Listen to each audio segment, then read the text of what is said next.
Now, there are many different ways to categorize and separate out different trading strategies, styles, and approaches to trading the financial markets. But pretty much the majority of strategies, they're either based on technical analysis, fundamental analysis, or some sort of hybrid combination of both.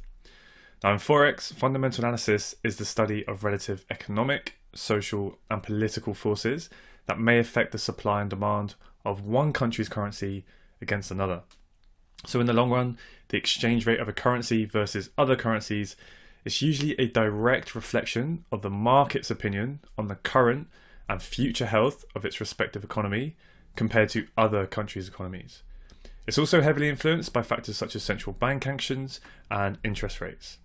So obviously, the better the shape a country's economy is, then the more that foreign businesses and foreign investors will come over to invest in that country.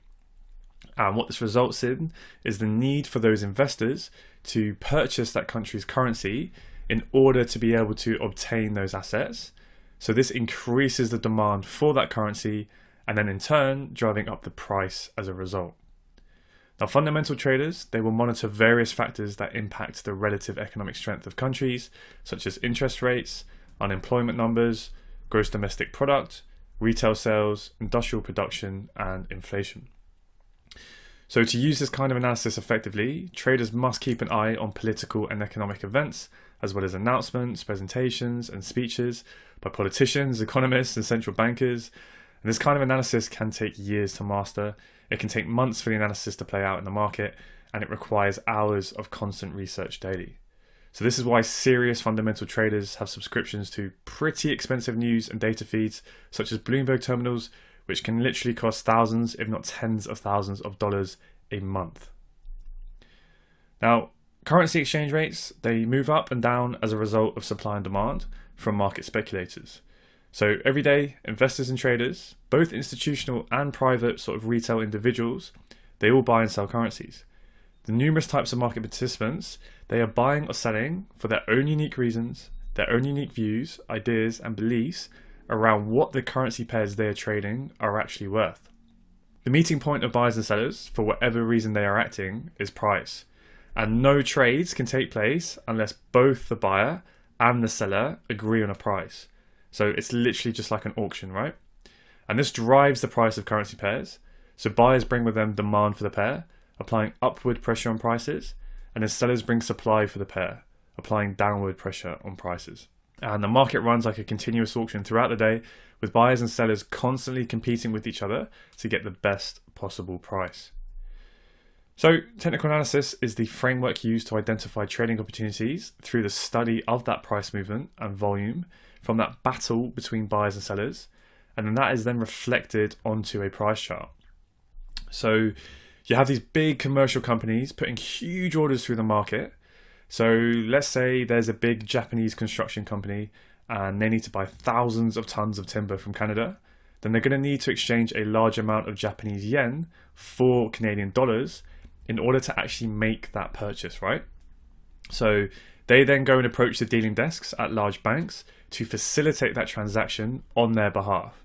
So BFIs, banks and financial institutions, are the other big players who are putting huge orders through the market for loads of different and various reasons. Then there are also speculators who are just purely trading to try and extract a profit from the movement in exchange rates.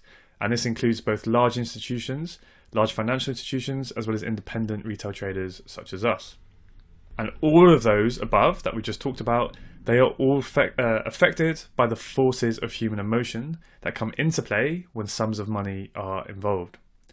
All of this behavior and participation is what drives the order flow that is put through the market.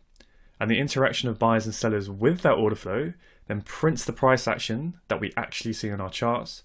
And that price action then creates patterns. And these patterns repeat themselves over and over, time and time again. Crowd psychology has been reflected in the price of stocks, indices, commodities, futures, and currencies literally since the beginning of the free market. And the interaction of millions of different participants for as many reasons, all with their own emotions and agendas, that forms price patterns that stretch over extended periods of time and can be used to make high probability forecasts of where price may move in the future. To study that price action on our charts, we want to use something that gives us a little bit more information than just a very simple line chart, which just shows the average price for that time period. Instead, we use something called Japanese candlestick charts, which you can access here at the top of your TradingView toolbar. So Japanese candlestick bar, basically each bar is a candlestick and it represents the price for the time period that you are looking at. So for instance, we are currently on the daily chart.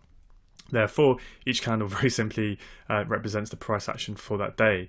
So in this case, a grey candle represents an update where price closed higher than which it opened. So for instance, it opened down here, right, where the bar starts, and it closes up here where the actual body of the bar ends. Now, a bearish candle in this case is denoted by the blue candle.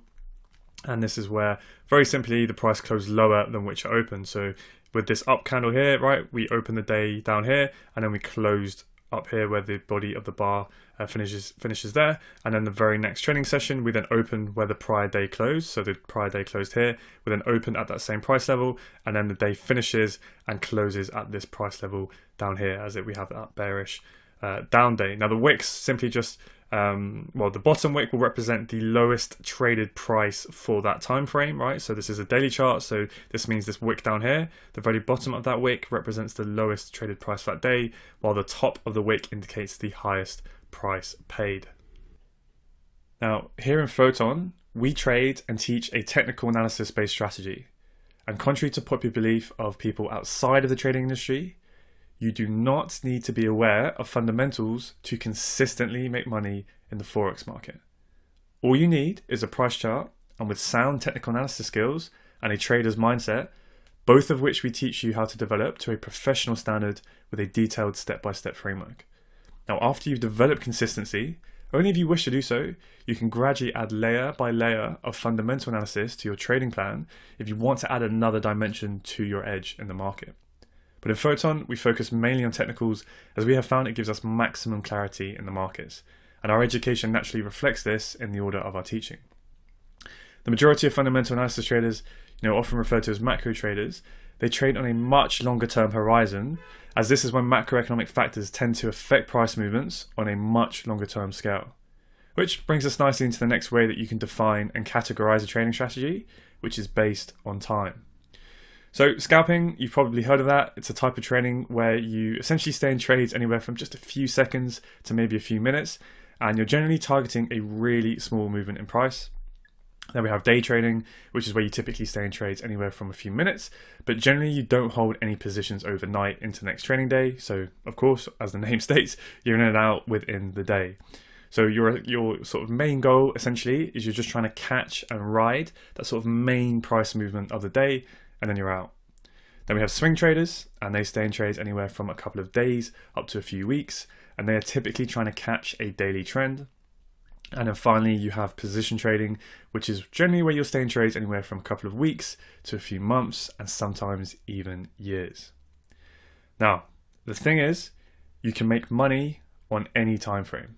But the important thing is that you need to find what style of trading works best for you, for your lifestyle and your situation, and what is most comfortable for your own unique trading personality and psychology. Now, this is not something that you're just going to know instantly. You might have a bit of an inclination of what you're most attracted to at the moment, but this is something that you will kind of soon realize with time and experience. But don't worry for now, we'll talk about this in a lot more depth when we start to build out and develop your own personal trading plans. Now, if you take a look at this graph, notice on the y-axis, on the left-hand side of the graph, that it says the number of trades. So that's the number of trading opportunities for each style of trading, which is obviously not the same as the amount of profit that you can necessarily make for each style of trading, right? So if you're scalping, there's probably going to be, maybe even 10 to 50 trading setups in just one day on just one currency pair on its own. But then, all the way to the other end of that scale is if you're position trading, it's unlikely that there will be that many opportunities in an entire year. But more opportunities doesn't necessarily equate to more profit. If you're scalping on the seconds time frame, there's going to be practically an unlimited number of trading setups across the entire market, And if you're trying to look at all of the currency pairs at once on the 15 seconds time frame, there's no way a human can physically execute those, right? So there are three main variables that you can tweak to help reduce the number of trading opportunities down to a much more manageable amount. And that's the number of instruments or currency pairs you trade, the number of markets that you operate within, and the number of setups that you have in your trading plan. If you prefer the shorter time frames, then you may need to accommodate for this by narrowing down the number of currency pairs that you trade and specializing in just a few setups and in just one market, so that you don't spread yourself too thin trying to trade commodities and stocks as well as Forex, for example. And yes, the longer times will give you fewer trading opportunities compared to day trading, for example, but you can also compensate for this by then trading more pairs. You could potentially look at multiple different markets, and you can maybe, as well add more setups to your arsenal of strategies. So a lot of day traders, they will tend to just pick one or maybe even three pairs that they focus on and really specialize in. Then swing traders, they may look at 10 to 30 pairs, potentially plus a few commodities and stock indices, for example. And then all the way at the other end, where we have the position traders, they will probably look at instruments across all asset classes and taking more of that sort of wider portfolio approach.